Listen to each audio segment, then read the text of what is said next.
Etiopía es un país diferente al resto de los países africanos. Los etíopes son descendientes de las tribus semitas que vinieron de Arabia a través del Mar Rojo en el siglo VII a.C. para ocupar los dominios de las tribus cusitas. El mestizaje de razas y culturas con otros pueblos africanos le han dado su propia peculiaridad. Su religiosidad también marca diferencias. La iglesia etiópica es ortodoxa copta por su origen e influencia de Egipto, y monofisita por su teología.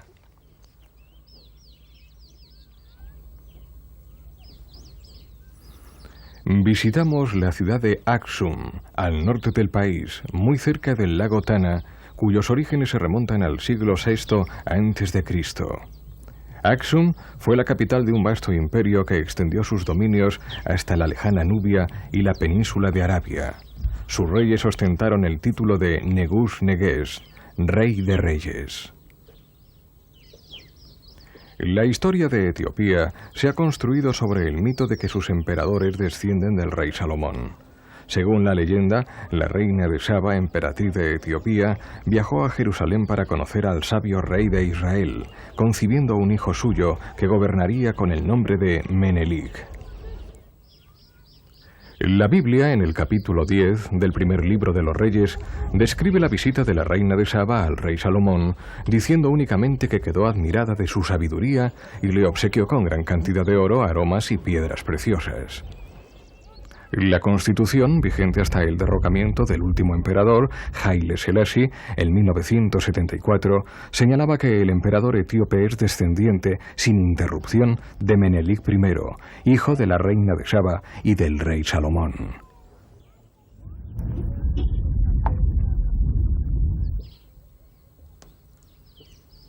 La leyenda dice que estas son las ruinas del palacio de la reina de Saba. Y para que todo parezca más real, se ha localizado la piscina de la reina en el estanque excavado en la roca que almacenaba el agua de lluvia para uso del palacio y la corte. Actualmente, el estanque surte de agua a la población y hace las veces de piscina pública.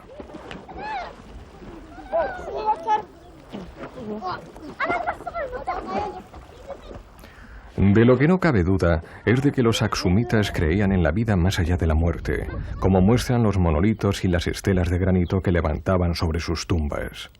Los monolitos simbolizan casas de varios pisos donde los espíritus humanos pasarán la eternidad. De la riqueza y el poderío de antaño se pasó a la pobreza de hogaño. Etiopía es uno de los 5 países más pobres del mundo. Hay causas históricas que son importantes de considerar. Por ejemplo, el que haya sido un imperio medieval con el emperador Haile Selassie hasta 1974, cuando toda la tierra pertenecía o a los príncipes o a la familia imperial o a la iglesia ortodoxa. Los campesinos trabajaban la tierra para los señores feudales y el emperador. Todas las empresas relevantes del país pertenecían a la corona. El origen del cristianismo en Etiopía se remonta al siglo IV, cuando 2 comerciantes sirios cristianos, Frumencio y Edesio, convirtieron al rey Ezana. Este acontecimiento fue anterior a la conversión al cristianismo del emperador romano Constantino. El rey Ezana declaró al cristianismo religión oficial de su imperio, otorgó tierras y privilegios a la iglesia y acuñó la cruz en las monedas de su reino, un hecho que sucedía por primera vez en la historia. La ortodoxa es la iglesia mayoritaria, ya que más del 50% de los etíopes se confiesan ortodoxos.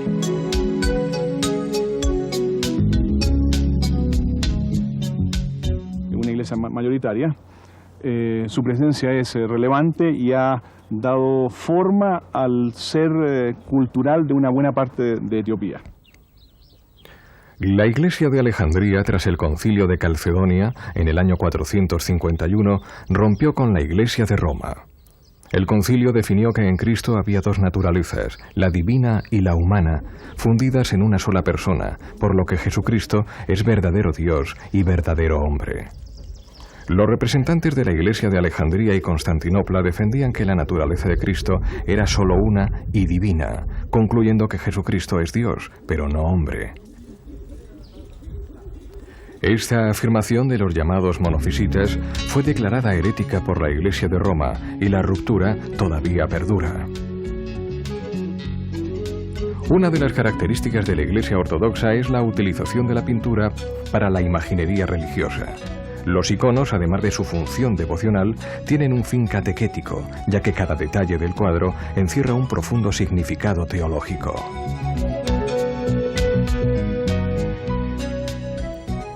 La leyenda dice que Menelik viajó a Jerusalén para conocer a su padre, el rey Salomón. Al concluir la visita y regresar a su país, los sacerdotes que custodiaban el Arca de la Alianza la robaron del templo y, escondida entre la comitiva de Menelik, la trajeron a Aksum. El Arca de la Alianza fue instalada en un templo dentro del recinto del Palacio Real, y aquí dicen que sigue, custodiada día y noche por sacerdotes, sin que nadie la pueda ver, porque según la creencia, quien la vea morirá. Sobre las ruinas del antiguo Palacio Real se alza la Catedral Vieja, a la que no tienen acceso las mujeres, y el seminario, donde estudian los aspirantes al sacerdocio.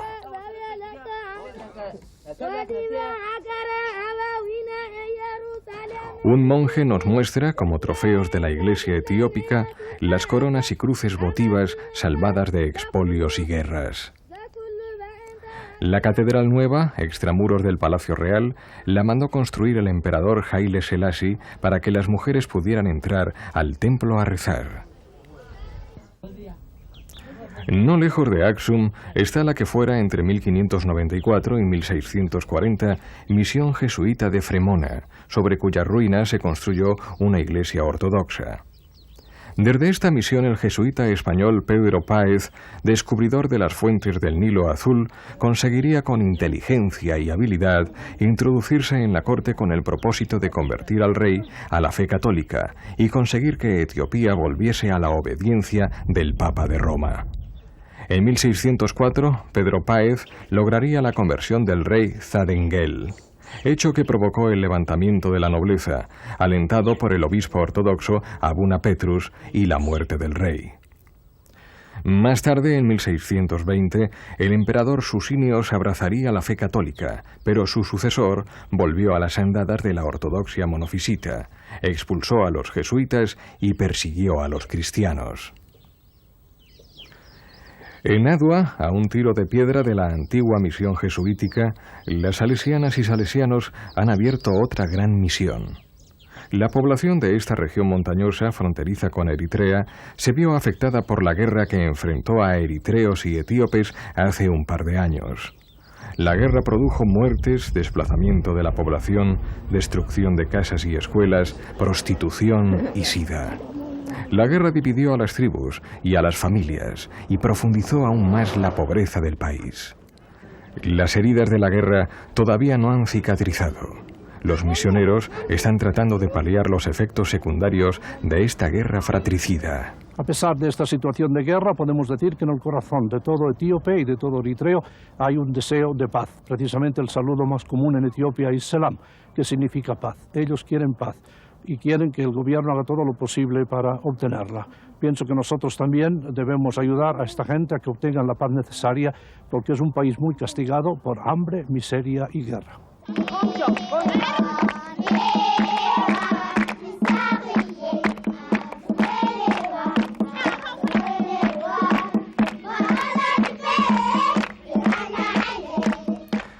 Las salesianas han empezado la evangelización por las escuelas, conscientes de que el futuro de los pueblos se fragua en las aulas y más en un país donde el analfabetismo alcanza al 70% de la población, con índices todavía más altos entre las mujeres.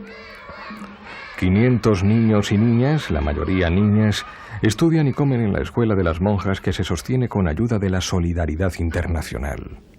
Entre las organizaciones de solidaridad que apoyan la escuela está Manos Unidas de España.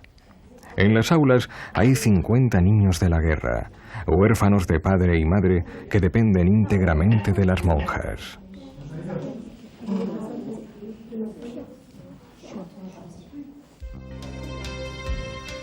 Se llama Salamawit y tiene 8 años. Su madre murió de sida y su hermano también tiene sida. Los dos han sido acogidos por las monjas. Este es Braham. Tiene otros 3 hermanos en la escuela. Su madre se los ha entregado a las monjas para que les den estudios y comida, porque ella no puede darles ninguna de las 2 cosas. La promoción de la mujer es otro campo que las salesianas cuidan con especial dedicación. El objetivo es doble: capacitarlas laboralmente y ayudarlas a que recuperen su dignidad de personas. En los talleres hay 120 mujeres aprendiendo corte, confección y peluquería. Cada año 30 mujeres terminan su formación profesional. De momento, el aprendizaje les permite confeccionarse su ropa y la de sus familias, que no es poco. Algunas se han organizado en cooperativas de producción.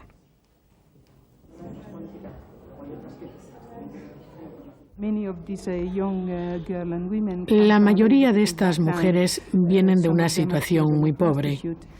Algunas son hijas de prostitutas. Perdieron todo en la guerra que hemos sufrido. Son analfabetas y han padecido una terrible hambruna. Solo algunas fueron a la escuela porque en esta sociedad, si alguien tiene que sacrificarse en la familia, es la niña. No tendrán posibilidad de ser autosuficientes si no les ayudamos con la formación que aquí reciben.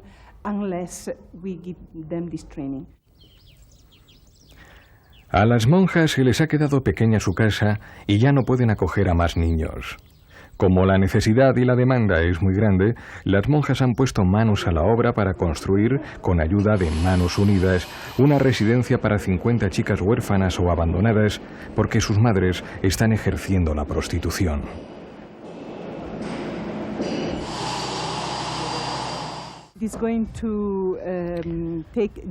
También acogeremos aquí a chicas que han sido madres muy jóvenes o han estado en la prostitución.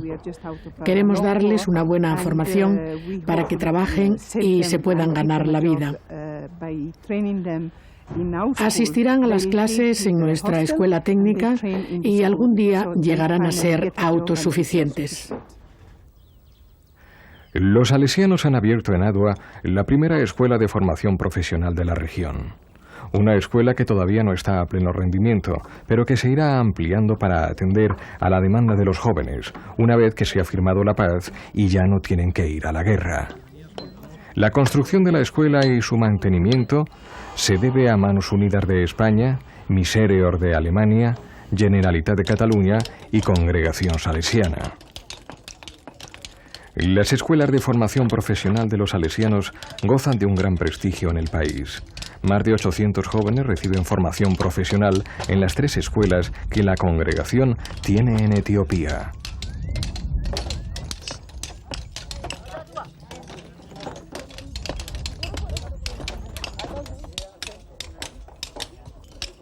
Los salesianos vinimos a Etiopía hace 25 años y empezamos la primera comunidad, Escuela Técnico Profesional.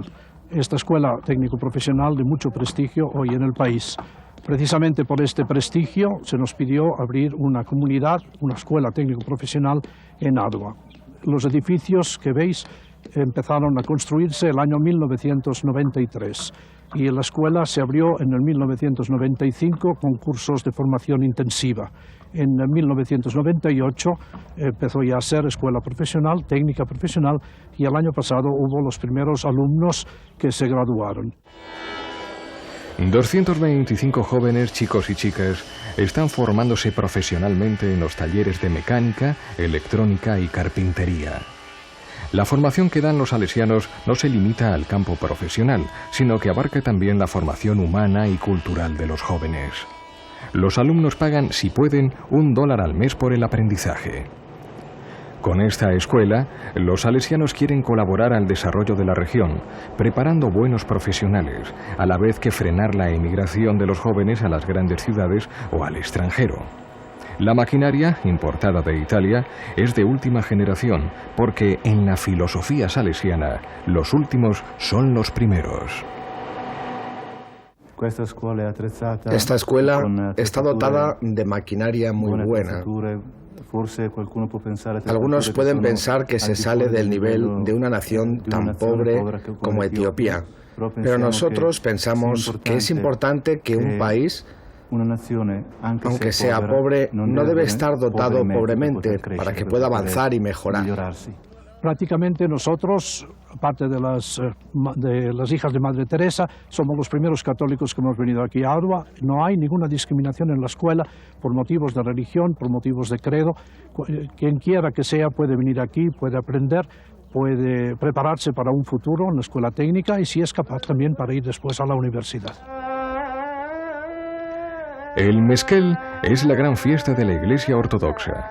La ceremonia se celebra al aire libre porque el ritual del fuego así lo exige. Los sacerdotes y todo su cortejo visten los ropajes de las grandes ceremonias litúrgicas. El Meskel, que se celebra el 26 de septiembre, conmemora el descubrimiento de la cruz de Jesús por Santa Elena, madre del emperador Constantino. La exaltación de la cruz forma parte de las celebraciones del Año Nuevo que comienza el 11 de septiembre según el calendario ortodoxo. La Navidad se celebra el 7 de enero. El calendario etíope va 8 años por detrás del nuestro.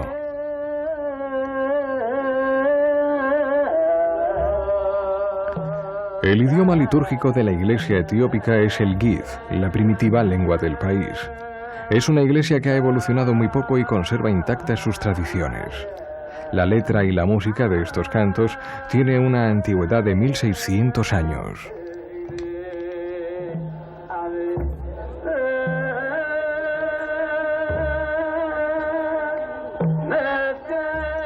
Los fieles traen sus ofrendas para quemar en la hoguera sagrada, con la fe y la esperanza de que el fuego queme todo el mal de sus vidas y del mundo. Los cantos y las oraciones hacen referencia a la cruz y al fuego, símbolos del triunfo de la luz sobre las tinieblas y de la vida sobre la muerte.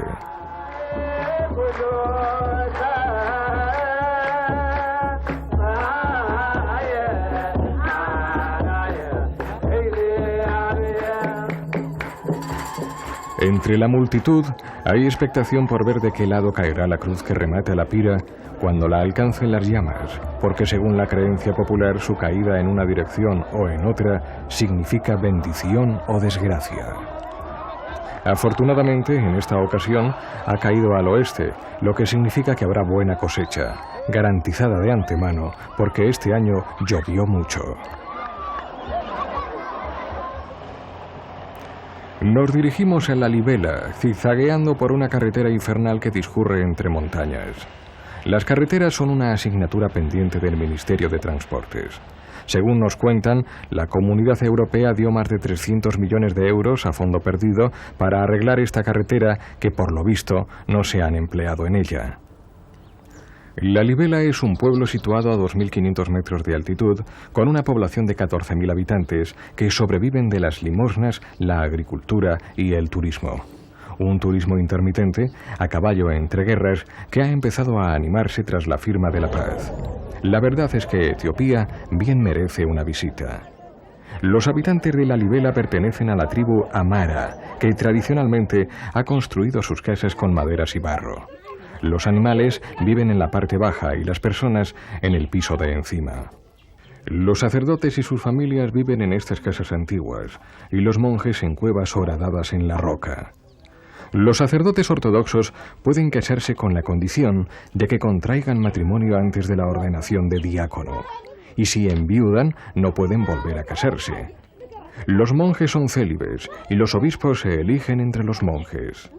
En Lalibela hay cerca de 500 sacerdotes y diáconos y 200 monjes que siguen las estrictas leyes del Levítico con 245 días de ayuno al año. En estos días solo comen un puñado de trigo tostado.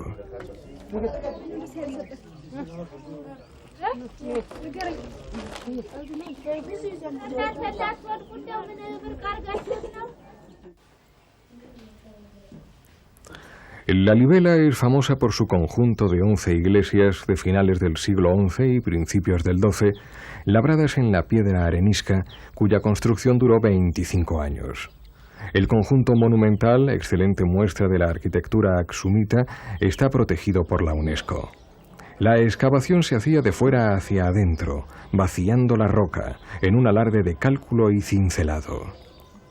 Hay iglesias exentas de una sola pieza, y las hay subterráneas que se comunican entre sí por estrechos pasadizos cortados en la roca viva. Se calcula que unas 40.000 personas trabajaron en la construcción de los templos. La arquitectura interior gira en torno al iconostasio, siempre en dirección al oriente, que es el Sancta Sanctorum, donde solo pueden entrar los sacerdotes y donde tiene lugar la celebración de misa fuera de la vista de la gente, que solo escucha los cantos rituales.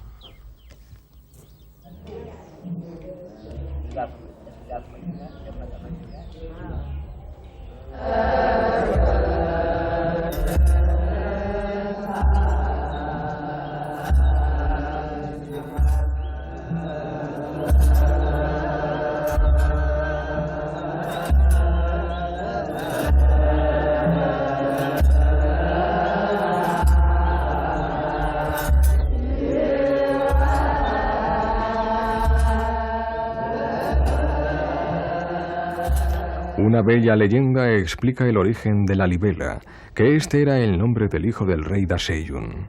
Se cuenta que cuando la reina dio a luz, el recién nacido fue rodeado por un enjambre de abejas, de ahí que le llamaran la libela, que en amárico significa el que come miel.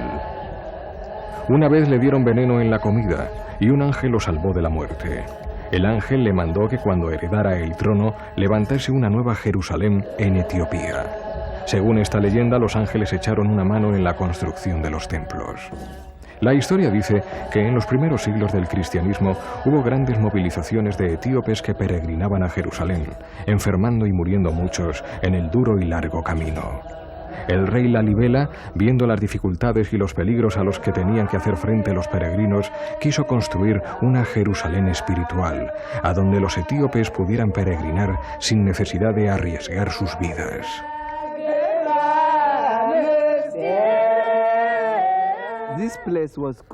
Antes de llamarse Lalibela, este lugar se llamaba Roja, que quiere decir zona limpia y montañosa. Antes de existir lo que ahora conocemos como Lalibela, nuestros cristianos viajaban a Jerusalén para celebrar la Semana Santa y morían en el camino atacados por las fieras, por los rigores del desierto y por congelación. La libela hay que contemplarla desde el simbolismo que encierra esta ciudad santa, concebida en clave de la Jerusalén bíblica. La iglesia de San Jorge simboliza el arca de Noé. Las ventanas bajas son ciegas para que no penetren las aguas del diluvio, y las altas están abiertas para que la paloma bíblica pueda salir y entrar, trayendo finalmente una rama de olivo en su pico. Esta iglesia, la última que se construyó y sin duda la más bella de todas, tiene planta cruciforme y arcos ojivales. Cada iglesia tiene su propia cruz, que explica la autonomía de que gozan. Todas conservan celosamente sus peculiaridades y privilegios históricos.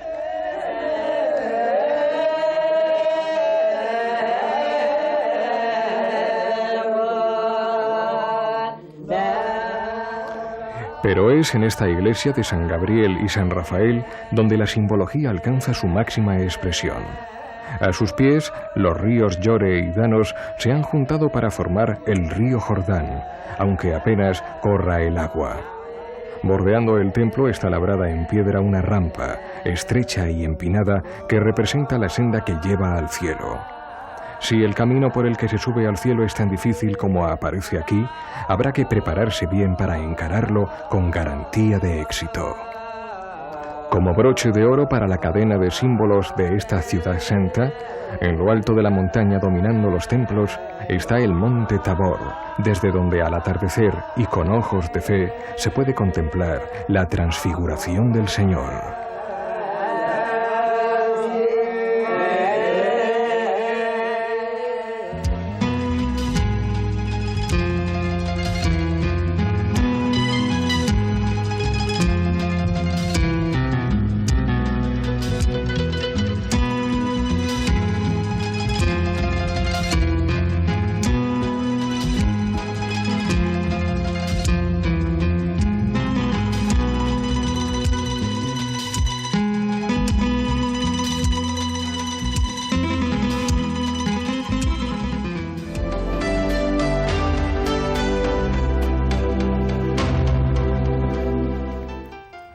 En el popular barrio de Los Remedios, junto al Real de la Feria de Abril de Sevilla, está el Colegio San José, de los religiosos de los Sagrados Corazones. El colegio, con cerca de 2.000 alumnos, cuenta con aulas de integración en las que comparten estudios niños con discapacidades físicas, psíquicas y sensoriales con otros que no las tienen. Entre las numerosas actividades extraescolares que desarrolla el colegio, destaca la Escuela de Teatro, donde 250 alumnos de todas las edades y exalumnos trabajan la expresión corporal como forma de comunicación y suben por primera vez a un escenario. Todo ello lo podrán ver en el reportaje de la próxima semana que hemos titulado Más allá de las aulas.